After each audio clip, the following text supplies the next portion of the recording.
देश के कई हिस्सों में पंचायत चुनाव का माहौल है, खासकर उत्तर प्रदेश में।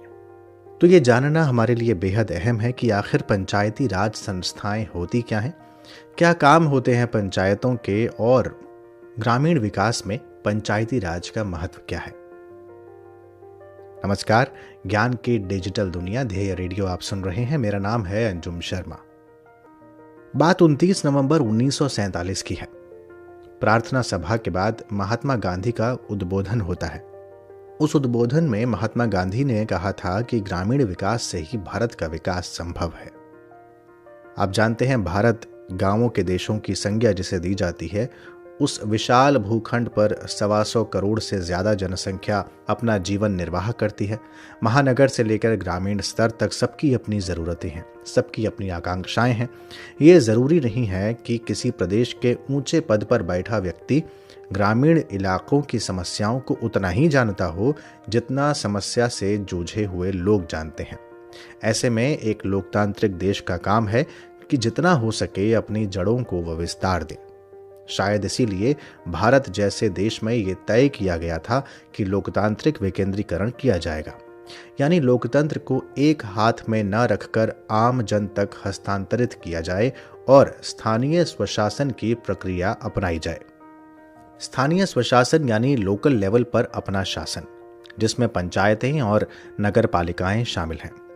पंचायती राज की सबसे बड़ी विशेषता ये होती है कि ये देश के आम नागरिकों के सबसे करीब होती है। भारत में साल 2010 से 24 अप्रैल को पंचायती राज दिवस मनाया जाता है। 24 अप्रैल इसलिए क्योंकि इसी दिन पंचायती राज संस्थाओं को संवैधानिक दर्जा देने वाला अधिनियम लागू हुआ था।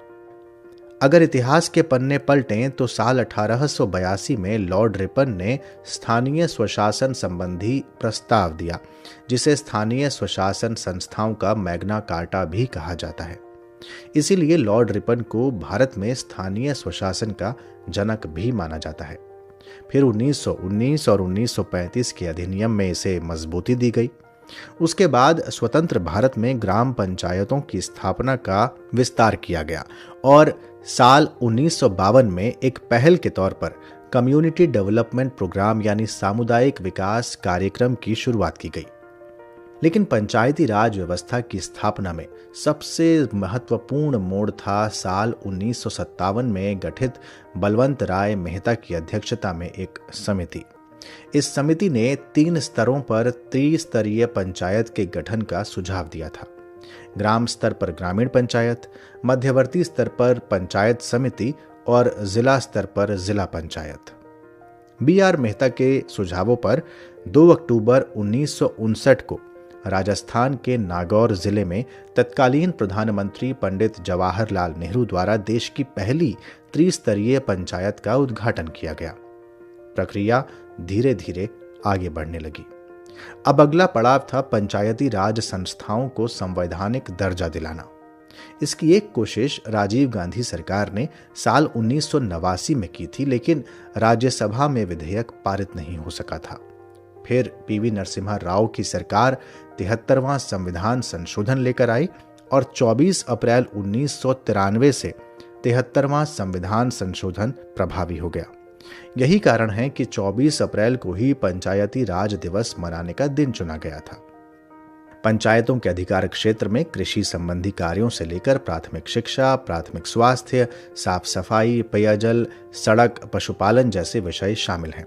भारत के संविधान की 11वीं अनुसूची पंचायत के इन्हीं कार्यों से संबंधित है।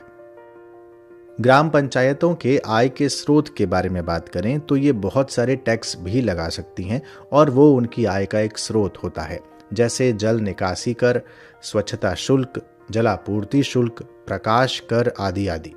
इसके अलावा ग्राम पंचायतों को साझा मैदान, जंगल और चारागाह जैसे पंचायत स्वामित्व वाली जगह से भी आय की प्राप्ति होती है।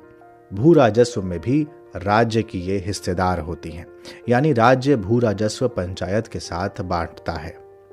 राज्य पर अनिवार्य रूप से कुछ और बाध्यताएं भी हैं, जैसे ग्राम सभाओं का आयोजन करना, पंचायत में जितने पद हैं उन्हें चुनाव द्वारा भरा जाना, ये सुनिश्चित करना कि अनुसूचित जाति जनजाति के लिए आरक्षण जनसंख्या के अनुपात में हो और 1/3 सीटें महिलाओं के लिए आरक्षित रखी जाएं। राज्य चुनाव आयोग का गठन किया जाए ताकि पंचायत प्रणाली के चुनाव समय से आयोजित हों। इसके अलावा कुछ दिशा निर्देश भी हैं जो बाध्यकारी नहीं हैं। वैसे पंचायती राज के महत्व को समझते हुए साल 2004 में केंद्रीय पंचायती राज मंत्रालय की स्थापना हुई थी। इसका प्राथमिक उद्देश्य संविधान के भाग 9 की बातों समेत कुछ अन्य कार्यों का कार्यान्वयन करना है। अगर मैं वर्तमान की बात करूं तो भारत में करीब 2.5 लाख से ज्यादा पंचायतें हैं। ग्राम पंचायतों में विकास कार्य की जिम्मेदारी प्रधान और पंचों की होती है। प्रत्येक स्तर पर पंचायतों के लिए 5 वर्ष के कार्यकाल का प्रावधान है। चुनाव के आयोजन की जिम्मेदारी राज्य चुनाव आयोगों को दी गई है। सामाजिक सशक्तिकरण के लिए ही इन चुनावों में अनुसूचित जाति, जनजाति और महिलाओं के लिए सीटों के आरक्षण का प्रावधान है, जैसा कि मैंने अभी आपको बताया। हम जानते हैं कि यह दुनिया बहुत तेजी से बदल रही है। तकनीक जीवन को गति दे रही है। ऐसे में पंचायतों को डिजिटल दुनिया से जोड़ने के लिए सरकार भारत नेट योजना के माध्यम से पंचायतों को तेज गति के इंटरनेट से जोड़ रही है। लेकिन बावजूद इसके बहुत सी ऐसी बाधाएं हैं जिनसे पार पाना जरूरी है। जैसे पंचायतों को वित्त या बजट के लिए राज्य सरकार पर निर्भर रहना पड़ता है। इसके अलावा कई क्षेत्रों में महिलाओं का नाम मात्र का प्रमुख होना और अत्यधिक राजनीतिक हस्तक्षेप होना भी पंचायत की सफलता में रुकावट पैदा करते हैं।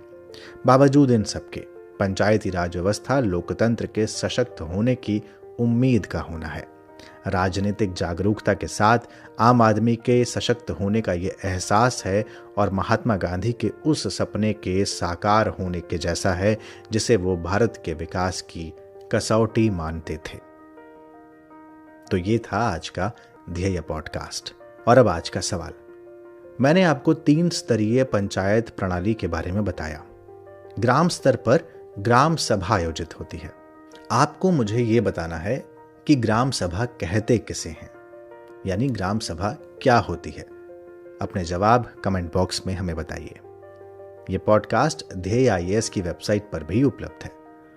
अगले पॉडकास्ट के साथ जल्द हाजिर होंगे। इजाजत दीजिए। नमस्कार।